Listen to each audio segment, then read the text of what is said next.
Talata dito sa 1 Corinthians chapter 7 po, tungkol po sa pag-aasawa, lalo na po sa pag-aasawa 'no?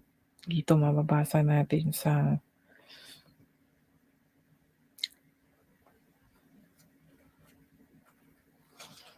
1 hanggang 40. 1 Corinthians chapter 7 verse 1 to 40 po mga kaibigan, tungkol po sa pag-aasawa. Ang sabi po dito na sana nauunawaan ko po, para po makaiwas ng immoral na gawain. Kung hindi ka makapagpigil sa iyong sarili, sinabi na mag-asawa ka na lang. Pero sinabi ni Pablo, dahil si Pablo wala po siyang asawa, mas mabuti kung huwag kang mag-asawa. Bakit? Kasi kung ikaw ay tagapaglingkod ng ating Panginoon, daritso-daritso po ang paglingkod mo sa Kanya. Walang sagabal. Pero kung may asawa ka, mahahati po. Totoo po yan. Mahahati po ang paglilingkod dahil siyempre may pamilya ka, may asawa ka. Aalagaan mo yung asawa mo, paglilingkuran mo siya. Tapos maglilingkod ka rin sa Panginoon, kaya hati talaga. Pero kung kaya mong mapigil ang sarili mo sa immoral na gawain, huwag ka na lang mag-asawa kung talagang dedicated ka sa paglingkod sa Panginoon. Daritso-daritso yun. Ako nga mga kaibigan, sa sarili ko ha, noong 2012 po, akala ko po kasi maghiwalay kami ng asawa ko. Ang iniisip ko, kasi nung time na yon ay naramdaman ko na yung, dahil nung hindi ko pa siya nakilala, nandoon yung kabagaban, depressed, stress, kalungkutan na hindi ko yung kahungkagan na ang naramdaman ng aking puso. So dahan-dahan nung nakilala ko na siya, naramdaman ko, God is so amazing. Naramdaman ko na parang pinakita talaga niya na mahal niya ako, kaya pinatawad niya ako. Doon hanggang sa yung love ni Lord sa akin na pinakita niya, nagkaroon din sa puso ko ng pagmamahal sa kanya, kaya sabi ko, parang hindi na ako masaya sa pamilya ko, kaya parang gusto ko maghiwalay na lang kami.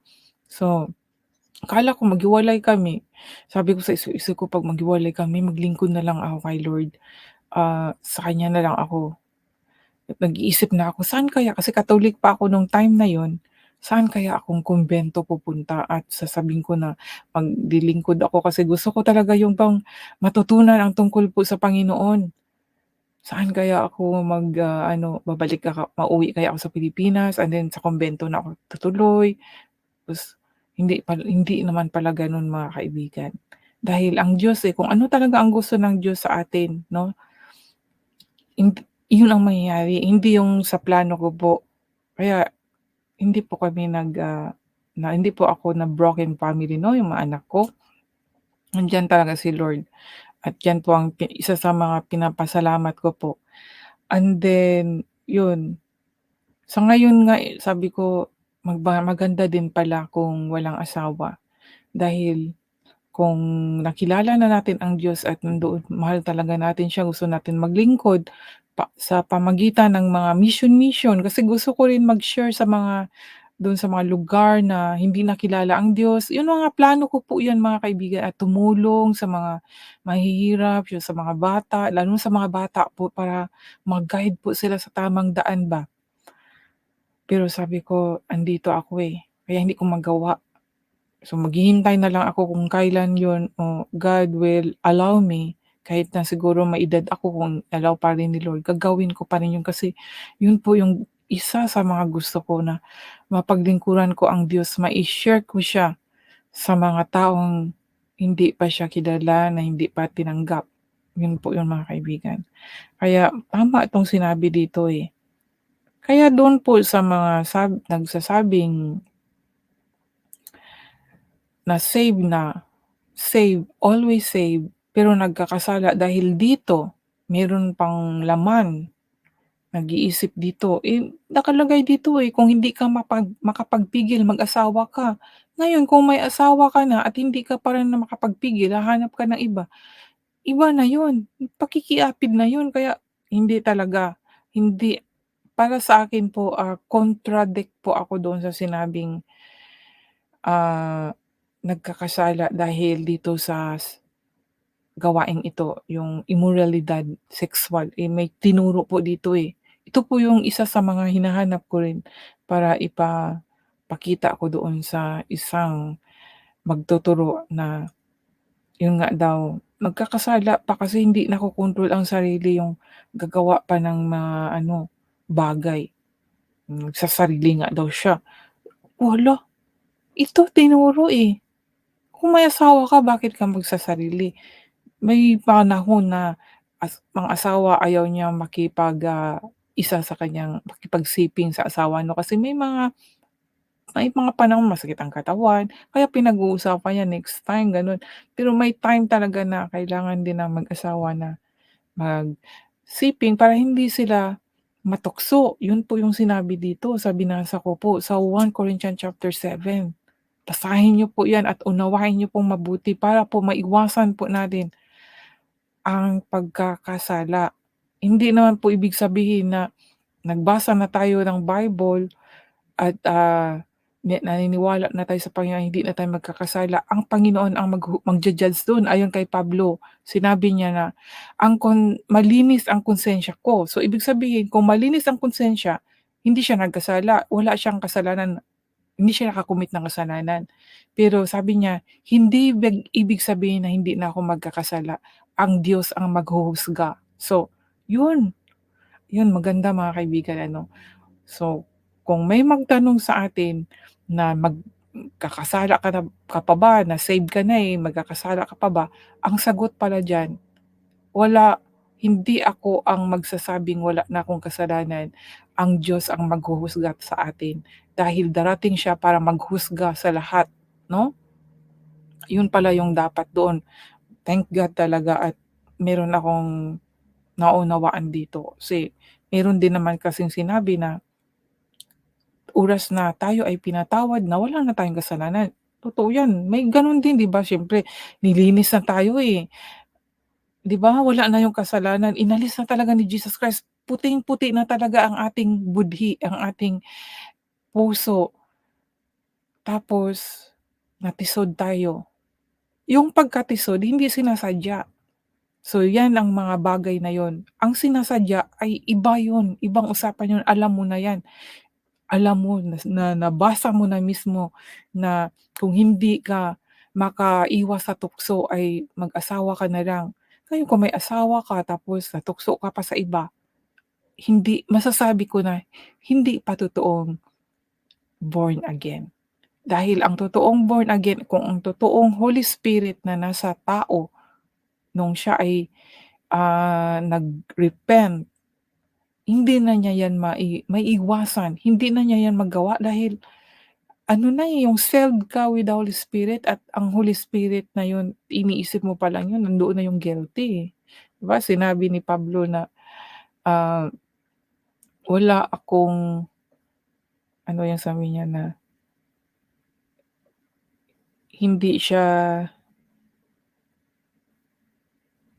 ano ba yung sabi ko like yung sinabi ko po ito na, wala siyang kakasabi ko lang, eh, na-block mental ako. Ano ba yun na sinabi ni Pablo na,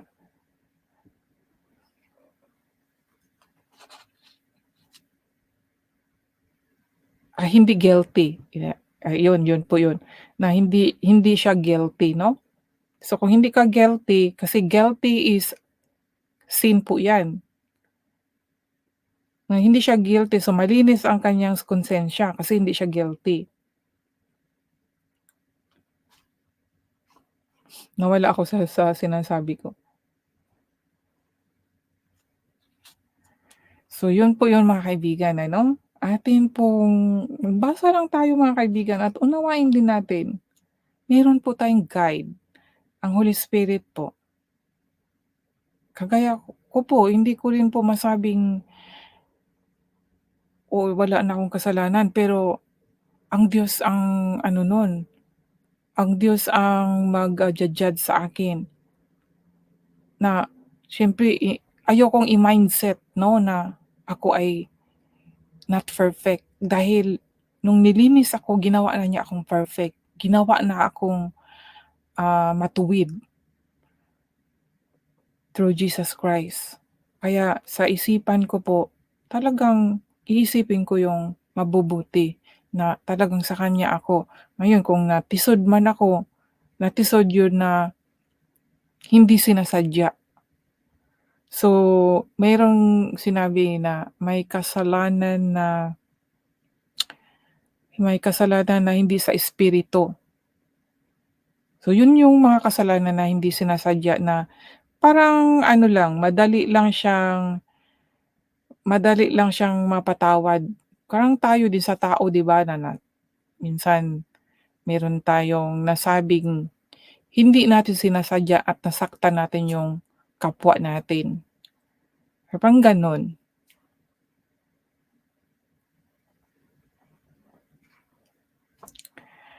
Pero ang Diyos lang sa lahat ang nakakaalam mga kaibigan, siya lang ang magja-judge kung may kasalanan ba tayo at wala. Pero tayo mismo sa sarili natin, suriin natin ang ating puso at isipan.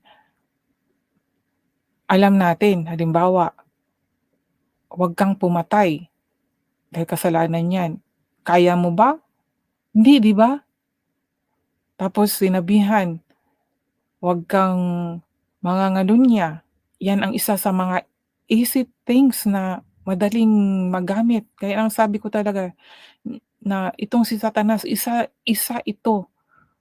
bagay na ito na dito siya uma-attack para ang tao ay magkakasala, mga immoralidad po na gawain 'no. Temptation, alam natin na bawal, pero kung ikaw ay totoong anak ng Diyos at nasa iyo ang Holy Spirit, hindi mo na magawa 'yan mga kaibigan, hindi mo na magawa. Lalo na kung dati mong ginagawa 'yan at alam mo na iyan ang bagay na bakit ka pinatawad ng Diyos. Tapos ibabalik mo ba? Isinuka mo na, kakainin mo bang muli? Hindi, 'di ba? Alam mo, na sa bagay na 'yan, diyan ka pinatawad ng Diyos, eh. Tapos ibabalik mo, alam mo ang consequences, merong pangyayaring papaluin ka talaga. Dahil kanya ka, ayaw niya mapunta ka sa kaaway niya, papaluin ka at ang palo ng Diyos ay hindi po kagaya sa ating physical na parents na papaluin lang tayo, kukuha ng kahoy at papaluin or yung ano natin, ibang palo po 'pag spiritual na bagay. Kaya hindi lang ako magsasabi kasi ang Diyos ang nakakaalam sa lahat, pero ang iba ang spiritual na discipline ng Diyos, hindi po yung ano, basta meron talagang pagpapalo mga kaibigan, hindi sa tinatakot ko kayo kundi pinapaalala ko po sa inyo, merong pagpapalo po sa paraan ng Panginoon at mas nakakatakot dahil hindi kayang ano ng tao, ang Diyos lang din. Kaya kailangan talaga natin magkaroon ng pag-ibig at, takot sa Diyos. Ako nga sa sarili ko, sabi ko, "Lord, ayaw kong iisipin sa isipan ko na nakakatakot ka. Ang iisipin ko pag-ibig, na faithful ka because of your love to me is faithful, na hindi talaga na yung bang hindi nawawala kasi faithful God ka, yung love mo sa akin ay kahit na meron akong nagawa na hindi mo gusto, na hindi ko alam na hindi mo pala gusto." Kasi tao lang tayo 'di ba, minsan meron tayong ginawa akala natin tama pero sa mata ng Diyos hindi. Pero isipin ko Lord na you're God of love, na hindi nawawala yung pag-ibig mo sa akin, sa amin, sa mga taong sumampalataya sa'yo, 'no? Yan po ang ano ko, kaysa isipin ko nakakatakot ang Diyos, gagawa ako ng ano kasi nakakatakot, hindi. Nakakatakot lang dahil may consequences kasi, kung alam po natin yung what you reap, what you sow, you shall reap, 'di ba? Kung ano ang tinatanim mo, yun ang maaanihin mo. Yun mga consequences na na nababasa ko na masasabi kong totoo. Dahil spiritual na bagay talagang gano'n ang mga mangyayari at may mababasa tayo na, those God He loves, He will discipline. Meron pong gano'n. Kaya para makaiwas na po tayo sa galit ng Diyos, ay sundin natin po siya. 'Di ba yung Israelites, halimbawa na lang natin, hindi man tayo Israelites pero yung ginawa niya sa mga Israelita kung alam niyo po ang istorya doon, 'no, ginawa niya pong bayan 'yan, mahal na mahal niya pero ilang beses po siyang, dinisobey. Pero anong ginawa niya dahil sa pag-ibig niya? Lagi niyang sinasabihan na, "Bumalik na kayo sa akin." Imagine, dahil mahal niya, eh, bumalik na kayo. Nagalit lang siya, may mga pangyayaring hindi maganda ng nangyari sa mga Israelita dahil sa galit niya. Pero pagkatapos ng galit niya, hinihikayat na naman niya, "Bumalik kayo sa akin, papatawarin ko kayo." Gano'n po ang Diyos, talagang gano'n din sa atin ngayon na natitisod man tayo, nagkakasala man tayo, pero oras na bumalik tayo ng buong puso, papatawarin na naman po tayo uli ng Diyos. 'Yun nga ang ano sa Diyos, eh, sabi nga ng iba, eh, kung ikaw ba ay pinatawad na at nagkasala, ilang beses ka palang humingi ng tawad. Siyempre 'no, tao lang tayo, eh, meron pa tayong part of yung part of flesh ay nakagawa ng hindi magandang bagay na minsan hindi natin sinasadya, kaya lagi nating aanuhin 'yun. And spiritually alam natin na ano yung bagay na para sa Panginoon, na hindi talaga natin magawa yung mga karumal-dumal na mga kasalanan. Dahil alam natin, eh, kilala na natin ang Diyos, eh, yung espiritu natin ay belong sa Kanya. Kaya mauunawaan na natin mga kaibigan. Kaya ang sinasabi ko po na, ah, whenever a person returns to the Lord, the veil is taken away. Yan po mababasa po natin sa 2 Corinthians chapter 3 verse 16. Kung aalisin yung veil, yung takip, makikita natin siya, makikilala natin siya. Makikilala po natin ang Panginoon. Hindi po siya yung personal, yung tao ba kagaya sa atin, hindi po gano'n. Basta mayro'n kang something na maano na, hala, alam mo na si Lord 'yun. Sa dasal mo pa lang alam mo kung sinagot ka niya, eh. Meron siyang ipapakita sa atin mga kaibigan, 'pag once na